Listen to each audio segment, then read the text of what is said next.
today.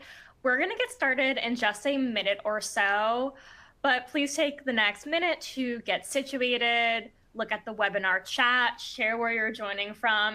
Amy and I could use some weather envy. So please share where you're joining from, the institution you teach at, anything of that sort. Check out some of the links in our webinar console and get pumped for a really excellent webinar.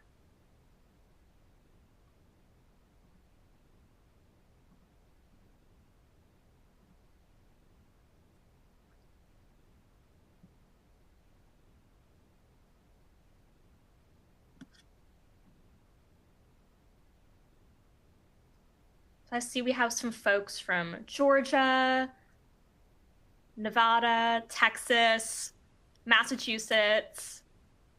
Amy's in Arkansas. I'm in North Carolina. Ooh, another Arkansas attendee. Awesome. Well, we appreciate everyone joining from different time zones and signing up. We have some really great content to share today. And on that note, I think that we can actually go ahead and get started since we're at the hour. Hi, everyone. My name is Lindsay Josephs, and I work as a demand generation specialist here at OpenStax. And today we're joined by Dr. Amy Baldwin, who is the senior contributing author of all three of OpenStax's incredible college success textbooks. And today, Amy's going to share some strategies for planning and teaching college success courses. Before we begin, we're just going to dive into today's agenda. So first, I'm going to introduce Amy. Next, I'll provide a brief introduction to OpenStax and what we offer. Then we'll dive into a brief overview of the College Success textbook series, as well as cohesive and in-depth and tried and true strategies for teaching college success or first-year experience courses. We'll end the webinar with an audience Q&A, but we'll also be answering some questions throughout. So if you have any questions, please feel free to share them in the chat or in the Q&A box.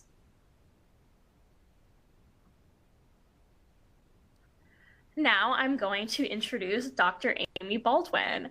So Dr. Amy Baldwin is the senior contributing author of OpenStax's three college success textbooks, and she brings over 2 decades worth of higher education teaching and leadership experience. She currently serves as an instructor/lecturer at the University of Central Arkansas, where she teaches college success courses and first-year experience courses like the ones we're going to talk about today. And we are very grateful to have Amy on our call and to learn about college success course strategies and hear from her own experiences and expertise. Before we dive into that, I'm going to provide a brief introduction to OpenStax. Some of the folks on this call may be familiar with OpenStax, but if you're new to OpenStax, there's just a few things you'll want to know about who we are and what we do. OpenStax is an educational initiative based out of Rice University, a 501c3 nonprofit organization in the wonderful city of Houston. As a nonprofit initiative, we rely on philanthropic support in order to maintain our operations. We receive philanthropic support in the forms of grants from foundations, individual donations, governmental grants, and fees from our technology partners. We partner with over 80 technology organizations that incorporate OpenStax content into their education technology products. And in exchange for using our content, they provide us with mission support fees that help to sustain our operations. We are a mission-oriented organization, and our mission is to improve educational access and learning for everyone. One of the main ways that we do this is through publishing a library of over 60 free online, peer-reviewed, openly licensed textbooks for both higher ed and K-12 courses. Since we published our first textbook all the way back in 2012, we have saved students over $1.8 billion in textbook costs, which wouldn't be possible without our wonderful authors like Dr. Baldwin and our wonderful instructors like all of you. Now, I just mentioned that OpenStax publishes openly licensed textbooks, but what exactly does that mean? OpenStax textbooks are an example of open educational resources, also known as OER. We have a wonderful definition up here on the screen from the William and Flora Hewlett Foundation, which is a super strong supporter of OpenStax. In essence, OER are any educational materials that are available publicly, don't cost anything to use, and lack traditional copyright restrictions. So instructors can customize, edit, and redistribute the content to meet their course needs. OpenStax currently offers over 60 higher ed and K-12 textbooks. All OpenStax textbooks are aligned to course topics and outcomes, and also match the standard scope and sequence of their respective courses. Additionally, like other textbooks that are on the market, all OpenStax textbooks are written and reviewed by experienced and expert faculty from all across the country, as well as subject matter experts. Our textbooks undergo an extensive peer review and revision process to ensure that the content is up to date, clear to understand, and representative of diverse student audiences. We frequently update the online versions of our textbooks to ensure that the content is up to date and to remedy any errata suggestions that we receive. We also publish second and third editions of our textbooks when it's pedagogically necessary. OpenStax textbooks, including our College Success series, are published in a variety of formats and on different platforms. All OpenStax textbooks are available for free on our website in WebView and downloadable PDF formats. Our downloadable PDFs are particularly beneficial for students who lack consistent internet access throughout the course of the semester. So at the beginning of the semester, when a student does have internet access, they can simply download the PDF and have access to it throughout the course of the semester, even without internet. Additionally, we also offer low-cost print versions of all of our textbooks that you can purchase through your campus bookstore or our Amazon page. Lastly, our textbooks receive regular errata and currency updates. All instructors and students can submit errata suggestions for our subject matter experts to review. If our subject matter experts receive an errata suggestion and determine that an edit should be made to our textbook, we subsequently make that edit in the online version of our textbook. Overall, OpenStax textbooks look a lot like other textbooks that are out there on the market. However, unlike textbooks that aren't OER, OpenStax textbooks are 100% free online and are 100% customizable, so you can edit and revise the content to meet your course needs. Here at OpenStax, we know that in order to support instructors and students, we can't simply just give you a textbook and say, here you go, enjoy. We provide extensive support beyond our free textbooks. For instance, all of our textbooks come with free instructor and student resources, like LMS course cartridges, lecture slides, and instructor's manuals. College Success has a very robust instructor's manual that I will provide the link to in the chat and highly recommend that everyone takes a look at. We also offer free webinars like this one on topics ranging from how to use OpenStax with interviews with our authors. Additionally, we offer helpful articles on the OpenStax blog about these same topics. If you require any assistance with your OpenStax textbook or resources, we have a really excellent support center that you can turn to. We offer an online support center with the answers to our FAQs, as well as multiple ways to contact our customer support team if you need assistance, including through email, chat, and phone. As I mentioned earlier, OpenStax partners with over 80 technology organizations to provide educational technology that you can pair with your OpenStax textbook. OpenStax even offers our own education technology tool known as Assignable Beta. This tool is currently only available for our life sciences textbooks, but we hope to expand that soon, and it allows instructors to assign OpenStax readings and pre-reading and post-reading assessments directly in their learning management system like Canvas or Blackboard. Now we are going to dive into our college success series. Amy, would you like to take it from here? Oh, I think you're muted. Thank you. It happens at least once a week. I was just going to say, I'm going to shout out to any Gen Xers. I now realize that I dressed like a Bengal or a go-go. If you're familiar with those bands, I just need, I think, a side ponytail and I will have the complete outfit. So I don't know why I look like a throwback to 1983, but I do today. So I appreciate, Lindsay, that kind of introduction to OpenStax, and I'm going to dig into the actual books. So in March 2020, which was just, nothing happened in March 2020, right? The whole world did not shut down in 2020. We launched our first textbook with OpenStax. It's called College Success. Fortunately, it still got out there. People adopted it, started using it, and I'm very grateful for that. And I'm also grateful for the fact that OpenStax said yes whenever we approached them to do a shorter version or a concise version. I'll talk about that in just a second, as well as a high school version. So there are now 3 versions, all free. You're going to see some of the ways that they overlap, and maybe if you're interested in them, you can look a little bit more at them and kind of see what might meet your needs. So the first book that we did was the College Success book, and it has standard 12 chapters. If you're familiar with this kind of content, and content hasn't changed a whole lot in the past 15, 16 years, or 20 years, I guess, since I've been teaching it, you're going to see very similar content in other texts you may have used before. What's nice about this particular version, I think, is we really leaned on the subject matter experts and looked for research-based content that's going to really make a difference. I kind of tell my students a lot of times that I don't do fluff in their classes, and I think that this initial book kind of reflects that. It is really good, practical information.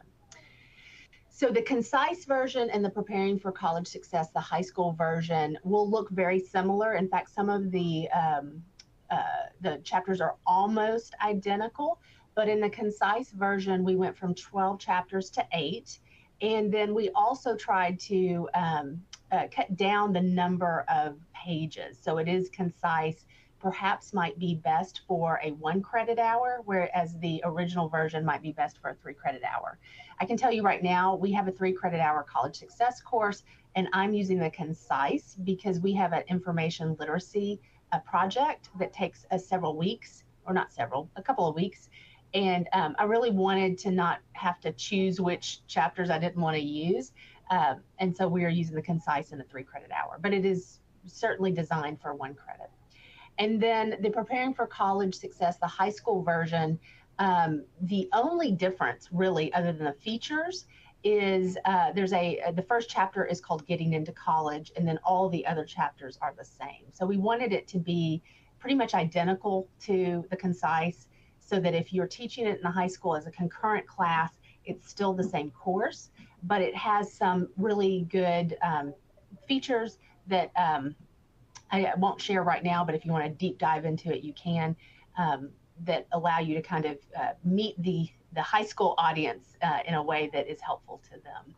So encourage you to check out all 3 versions, look at the table of contents, poke around, and you can certainly see kind of what the differences are. And of course, I'm going to share my email at the end of this. If you want to chat at all, I'll be more than happy to help you kind of wade through all of that stuff.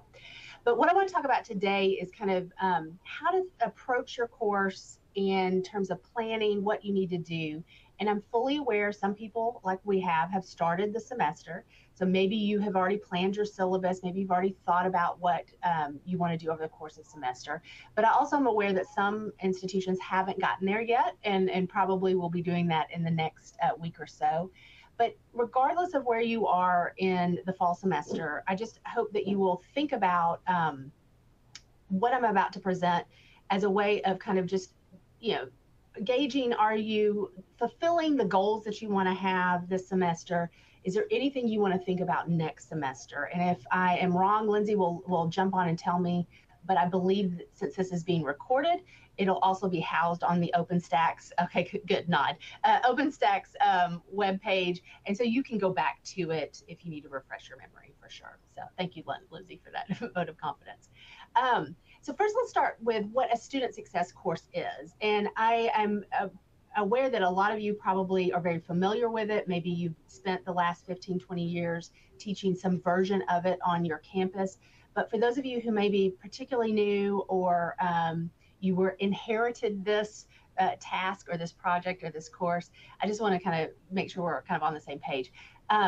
It is sometimes required for special populations. I've worked at institutions where students who take developmental courses are also put in a student success course. At my institution now, we have athlete version sections, we have neurodiversity sections. And so there's all kinds of different ways you can do this for certain types of students. But a lot of the literature says that when it's required for everyone, it has maximum benefit. And we can save that for another conversation, but certainly something to think about if you are tasked with offering it. Sometimes this course is not part of a degree plan. I'm fortunate to be at an institution where it is. So students see the value in it, not just in the course content, but also in the pathway to their degree. Sometimes it's viewed as not academic and more of an extended orientation. And then I call it sometimes the kitchen sink of courses, because people approach me all the time and have for years, hey, we're having this issue, could you put that in your student success course? And so if you're really mindful of what your goals are, what your course objectives are, what your content is, you can kind of make better decisions about whether what someone suggests to you on the fly is going to fit or not. And certainly it's maybe worth considering, but maybe not something that you want to embed into the course. But those are things that come along with this course. Also, it's just a great opportunity. Students get to learn how college works. They get their questions answered. I do a lot of, hey, I'm going to tell you some secrets, and this is what you need to know to be successful in college. And not everybody knows it, but I'm going to share it with you. One of my favorite things about the course is it's a pathway to help develop personal connection with the content. And I'm going to talk a little bit about embedding reflection and self-awareness into anything that you do. I think it's a major part of this course.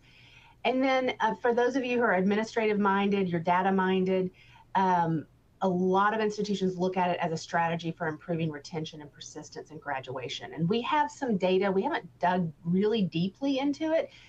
So it's anecdotal, it's just a quick blush, but the students who we started this course, or restarted this course in fall 2016, and we got to look at the data of the 2016, 2017, 2018 cohorts, and we could see a bump in retention and persistence. They weren't quite yet to the point of graduation, but I can't say it's especially because of our course, but certainly it looks good that we offer it and the students take it and they're more likely to come back. So that's all good. So I want to start though, before we kind of dig into kind of strategies for looking at your course, planning your course, making sure it's the course that you want, is just a student photo. It was part of a campaign that we had to kind of share student stories. And I don't remember what the topic was. It might have been first generation college students, but Tyree was featured in it, and then he was also featured on Facebook. And when they interviewed him about what made a difference in his academic career, he pointed to our course. And I was fortunate to actually be the one who taught the course that he took. And he was a fantastic student to start with. He was an A+ student the day he walked in the door. But he really said that course made a difference in how he approached his experience and getting involved, and how important that was. And so I just want to remind you that keeping the student kind of in the center of your course planning is going to be really important. And I always think about, is this helping the students? If not, what could we do differently? So I know I'm mindful of what our department needs us to do, what the college needs us to do, but at the end of the day, if it's not student-centered, I don't know if I would want to teach it. So just to be thinking about that. So I like to use this kind of idea. It's not a new idea. It's actually something that I stumbled across later in life and realized, oh, this is probably a better way to do this. It's that backwards design. If you're familiar with any kind of instructional design research, backwards design is basically thinking about where you want students to end up and then working yourself backwards to your course development. And so I'm just going to challenge you, if you are looking at your course maybe with fresh eyes, or you're new again to building the course, what are your course goals? What are those course learning objectives? They may be handed to you, or you might get an opportunity to develop them. What are the essential questions you want your students to answer? And I love this way of looking at a course, because that's exactly how I redesigned ours, is what are the essential questions I want them to be able to answer? And then I added a fourth one that I haven't usually talked about before, because I think it's also important. But what do the students think is important for them? Because I think if there's a mismatch sometimes, you lose the opportunity to really engage them. And so in some cases, they don't always know what they need, and I'm there to help them with that. But I also want to be mindful that they're very aware of some of the challenges they have, and I want to be able to address those in the course. So looking at course goals, and generally speaking, I'm going to look at each one of those things, generally speaking, is, our course and the courses that I have helped develop and teach in the past are about improving or increasing that college knowledge. I talked a little bit about self-awareness just a minute ago. I really feel strongly that this class can be incredibly helpful if you approach it in a way that helps students be mindful of what they're doing and not doing, and then making changes along the way.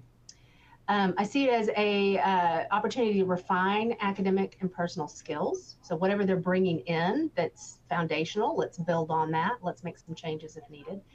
And then a lot of people approach this class, or have a goal in this class, as informing students about the use of campus resources, which I think is fantastic.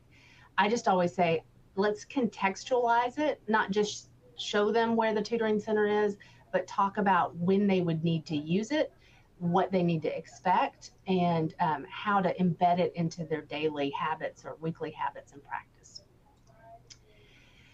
So thinking about your course goals, then you can move to those course objectives. And again, if you're already teaching the course, it might be a good opportunity just to review what it is that you have in your syllabus. What is it that you're expecting students to do? And this is an example of ours. We came to it through a committee.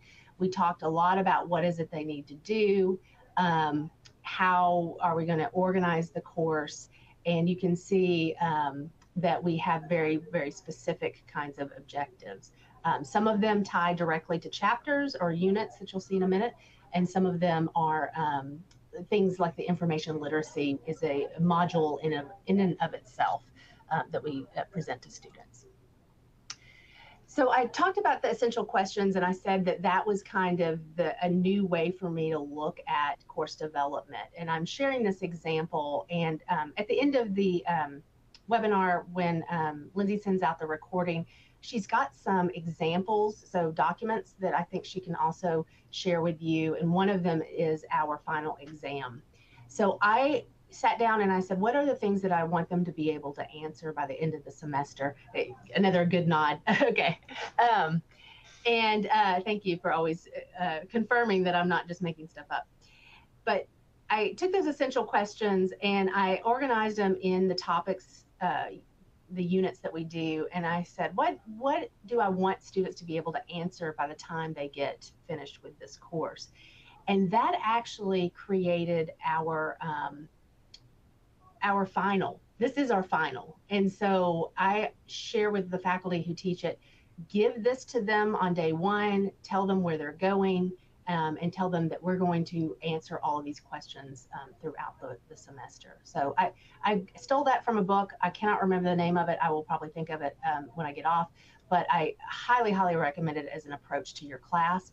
It really gives you a good roadmap, but it also gives students a good sense of what they're doing, and they like to know what they're doing. Another question you might want to ask yourself in terms of planning is, how will you know the students achieved the goals? So in other words, what does success look like in your course? What are the best assessments or assignments that will allow you to determine if they have understood the content, they've mastered it, they're developing some habits and skills? And I added this piece too. What are the levels of Bloom's taxonomy are most appropriate? Because sometimes we approach this class, and I've done this many times, where we just want them to recall and remember or show some understanding of key concepts or ideas, the note-taking strategies, the reading strategies, what are they? And I think if we're a little mindful about helping them analyze that information, those strategies, apply them, evaluate what is most important to them, then I think they're more likely to be engaged and have some long-term learning going on. And that's really what we want, right? We want that first course and student success to last them throughout their 4 or 5 years with us, depending how long. So some other things that you may want to think about in terms of planning your course. And again, if you have already kind of set out your syllabus, you kind of know what chapters, what content you're going to cover, then I'm just going to encourage you to consider, what are those milestones that students are going to perhaps encounter over that first semester? What are the ups and downs? I call it a roller coaster sometimes. And I use this kind of planning to determine when to talk about certain things and what kind of content to kind of get ahead of some issues. And I'll give you one quick example. I always tell students week 5 is low grade, failing grade week, because everything is due then. They're juggling all kinds of things. They're not quite sure what they're supposed to be doing. They go into a test underprepared. They submitted an assignment and it's not quite where it needs to be. And so we talk about week 3 and 4. How do you get ahead of that? What kind of strategies do you need to be using now to avoid perhaps that experience? But even if you do have that experience, you get a failing grade on your first test, what are some strategies after that that you need to do? So this is a great opportunity to talk about meeting with professors, finding their office hours, making an appointment, going to some tutoring, changing their study habits, those kinds of things. Really, really be mindful of where they are in the process of the experience, and also providing them content in that first semester. And I would share both of these. This is a second semester view of it. As we get through the first semester, we talk also about, how is this going to look next semester? So you stumbled along the way at the beginning of this semester. What did you learn from that? Now, how are you going to apply some different strategies the second semester? Because you'll probably have a similar experience, new faculty, new courses, new expectations. And by the way, everything that I'm sharing, well, these 2 slides in particular are in the instructor's resource manual. And so Lindsay's going to show you how to download that, get it for free. I know I wrote it, but I think it's fabulous, at least the first 18 pages of it. So Lindsay kind of made a nod earlier about how great I think it is, but I really do think that those first 18 pages, if you read nothing else, those first 18 pages provide you with some good stuff. Lindsay, are there any questions right now before I move on? Anything coming up? I don't currently see any questions in the chat, but if folks have any questions, please feel free to share them. We're more than happy to address them. Okay, great, thank you. So beyond looking at kind of the ups and downs, you may also want to look at what your academic calendar and the events that are on that are going to occur during the first semester. So this is just a screenshot of one of ours. We have a final date to drop with a 100% refund. Great information to talk about that process, great information to talk about why you would want to do that and what effect it would have. But also, are there events on campus that you can coordinate the content? So our majors fair happens mid-semester. So that's a great opportunity to talk about planning your degree, or I'm sorry, not planning your degree, planning your career, and we can pull some content from the last chapter from the textbook there. We also look at other things that are happening on campus. We do Fail Forward Week, which I'm always really proud of. I told you about week 5. We do it right about week 5 because we already anticipate that students are going to struggle with that.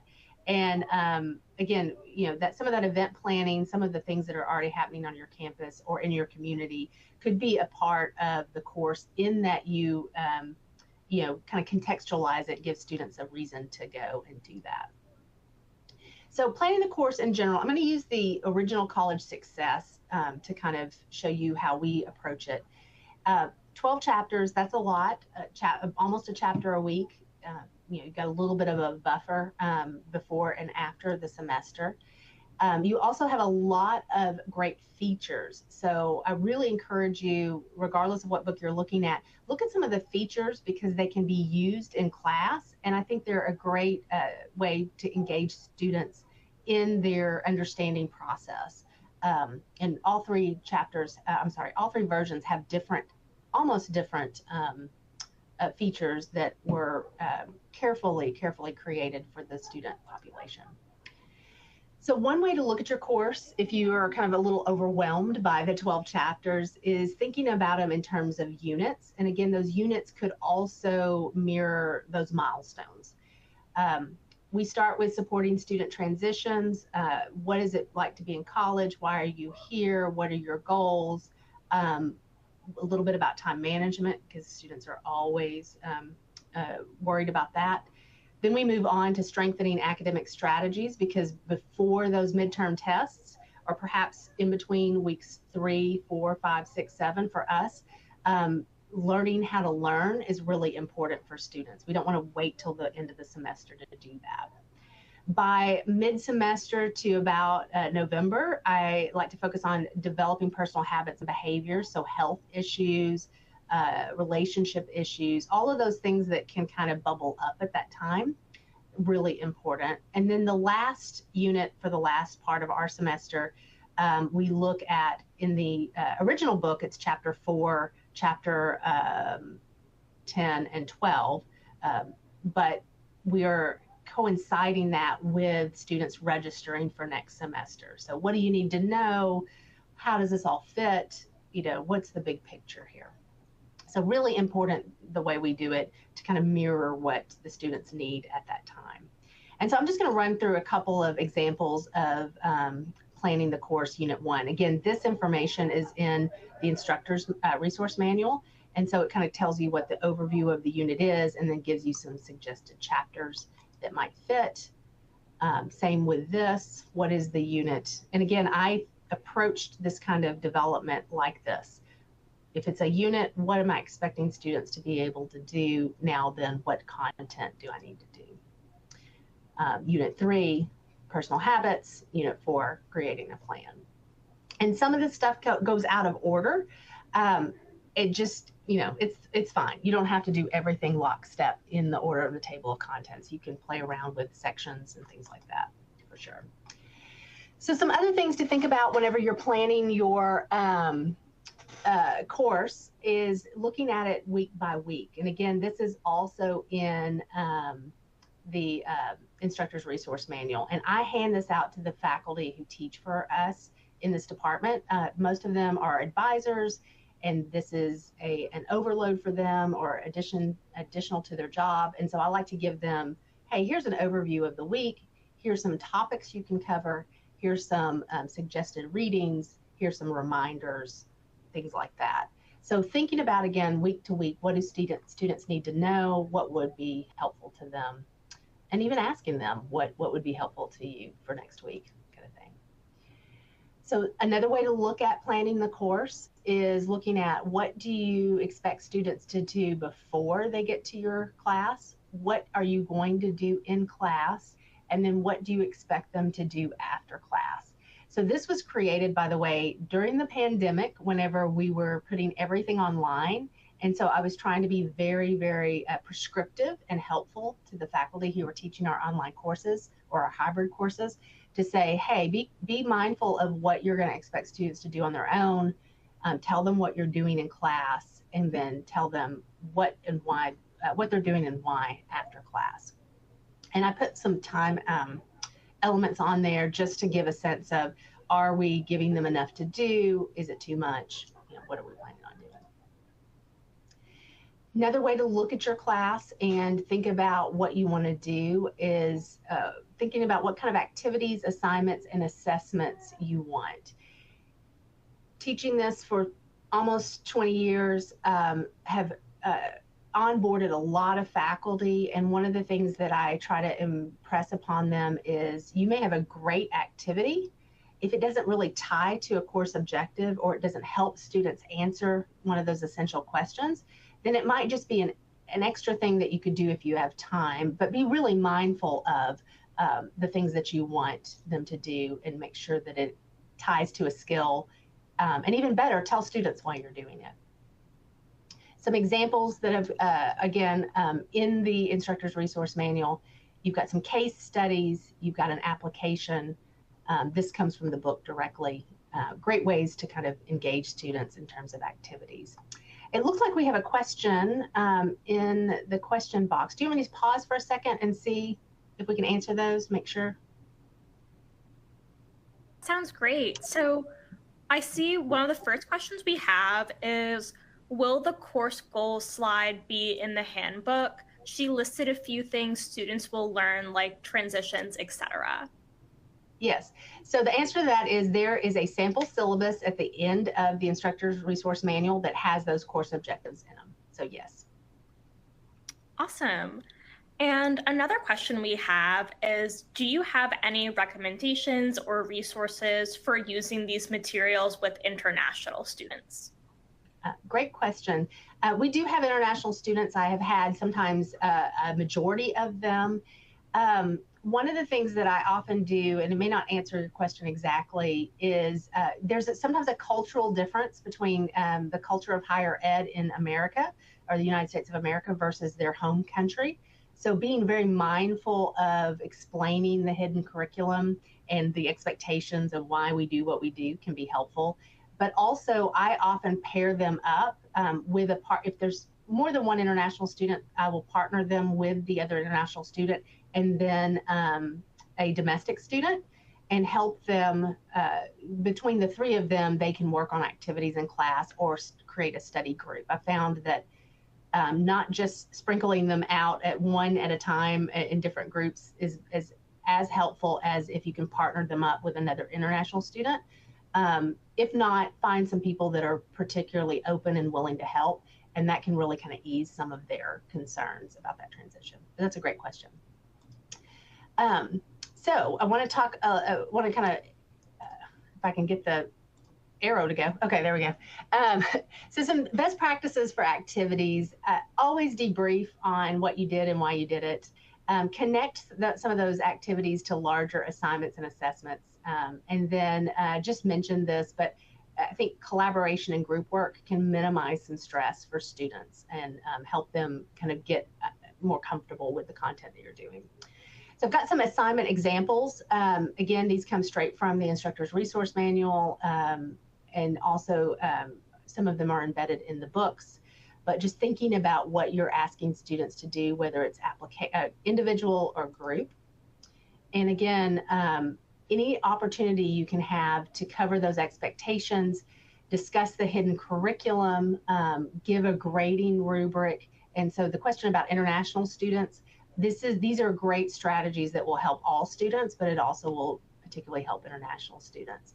And if you can, share a model of what the assignment should look like, because students, may be uncomfortable, may not be used to kind of the level of professionalism that you're expecting, and seeing that might be helpful to them. When you're thinking about assessments I kind of defined as helping you see how well students are mastering the material. So anything you can do to get them to show you or demonstrate either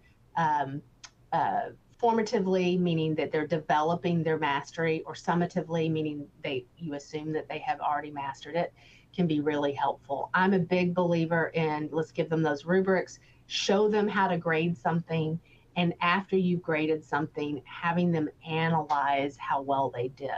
So really important, I think, in this class to help them build some self-awareness around that.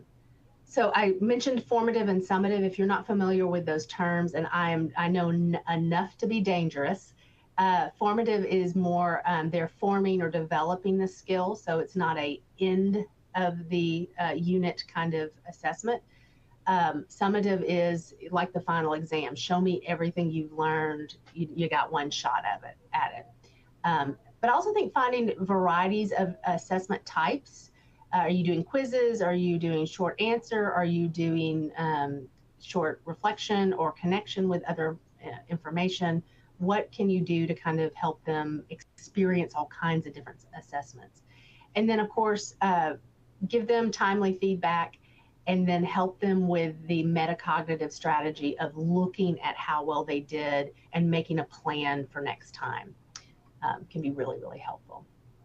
So I know I went through that probably pretty quickly, but I just wanted to kind of give you some ideas of what you might be thinking about or what you could do now to kind of just, make sure that your class is on course.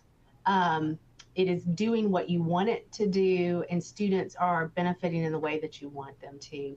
And so those of you who are instructional design nerds like I am, you may be very familiar with that backward design. Determine what your goals and objectives are. What do you want them to be able to do? Choose your assessment measures. How are you going to expect them to show you? And for us, it's a cumulative final exam around those essential questions. We give it over to them day one and say, here's where we're going. We're totally okay with them knowing what the exam questions are. Then you can select your content. Look at what makes sense for your students, and then plan that out, build that out over the semester or the term. If you need some help creating course materials, those instructor resources, you've got slides, you've got test bank, you've got instructor resource manual with activities in it. And then I really do think this class is one of the most rewarding things to teach. It's sometimes one of the hardest things to teach. And there are days where I, have to go take a nap when I get home because it's really intense. It's a lot of emotion. It's a lot of learning going on. But I'm just always thrilled. And if you've taught this class before, you know this feeling when a student comes back afterwards. Think about Tyree that I showed you at the beginning, comes back afterwards and says, this course made a difference. And because I learned this and this, I was able to do this and this. That's a wonderful testament to the importance of this course. And if you can capture that and share that with your campus community, even better. So thank you for Lindsay for that time to share those strategies. Of course, thank you so much for sharing all of those incredible strategies. I know that our college success and first year experience instructors and attendants will definitely value those and use them in their courses. So it was great being able to hear what you've done and what you've learned.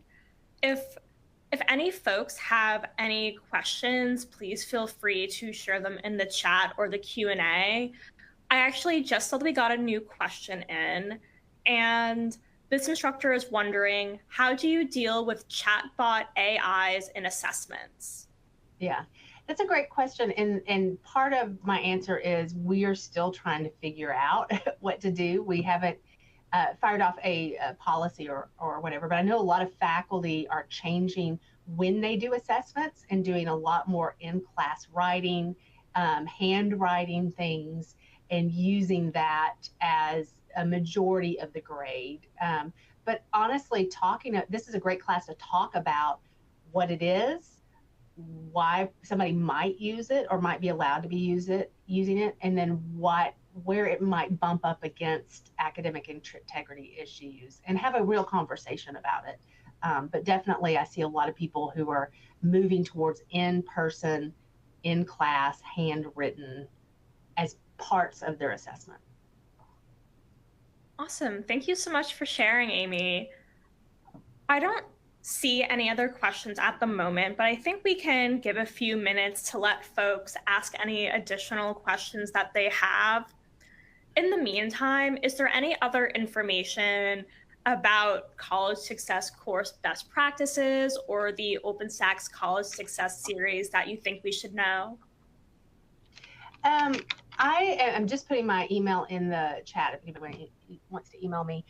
I just want to go back to the two things that I think have really shaped how I've continued to try to improve my teaching in this course is asking students what they know, what they want, what they're feeling, what they're thinking, and that has really informed me in terms of, okay, I might need to back off this content and do a deep dive in this. I don't want to waste their time. I always tell them no fluff, no wasting time, but you need to let me know that you already know how to do this.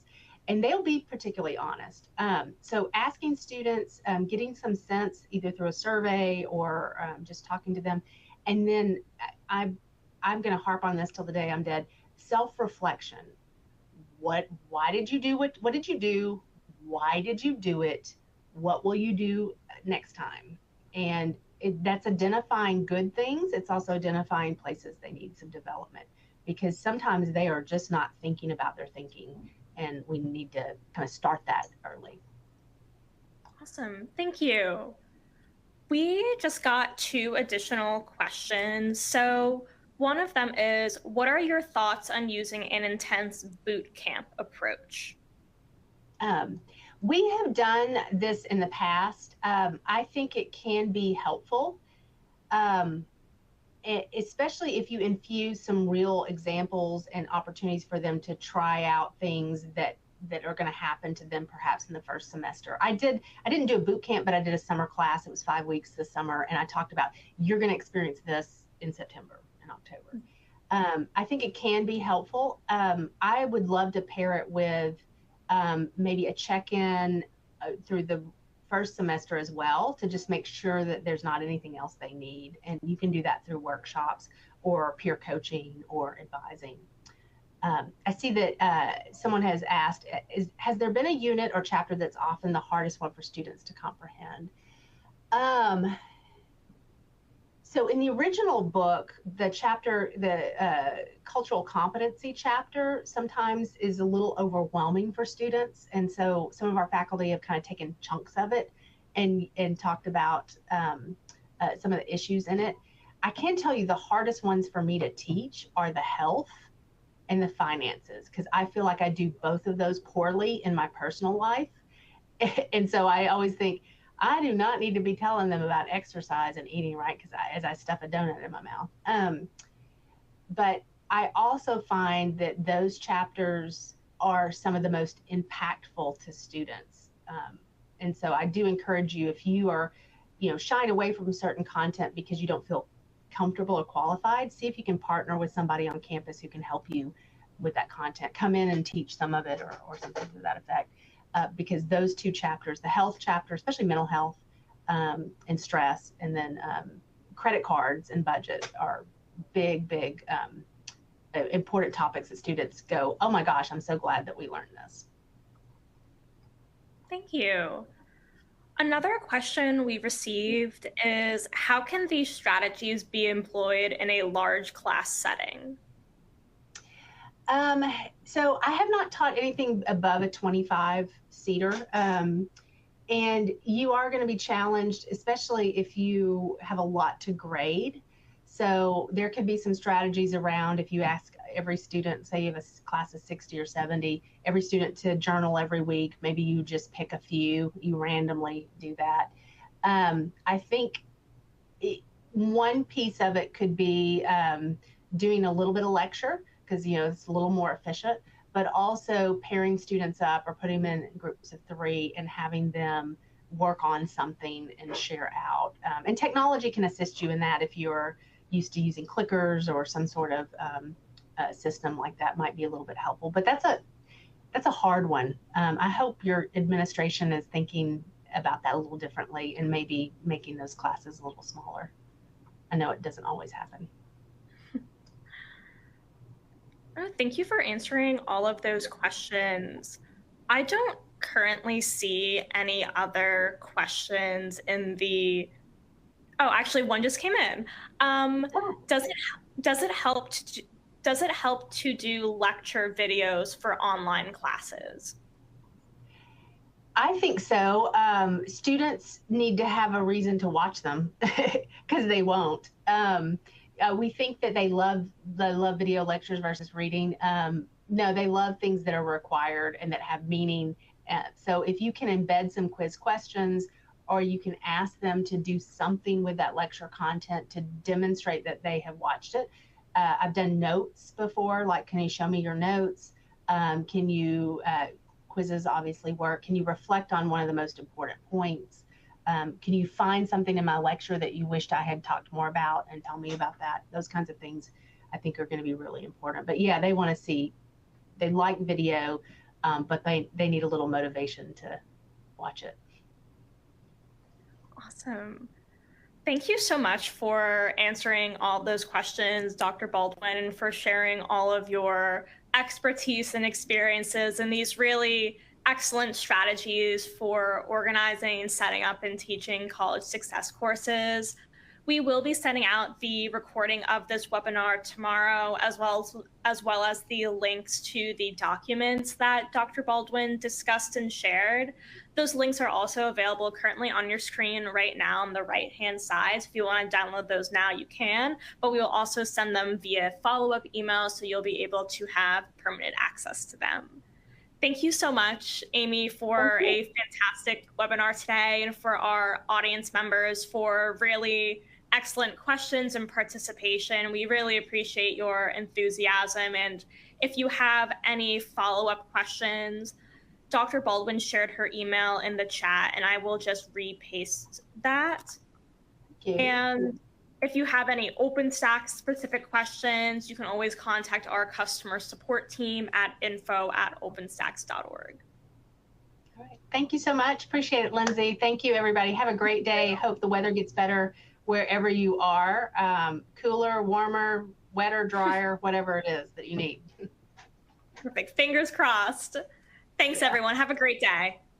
Thank you. Bye.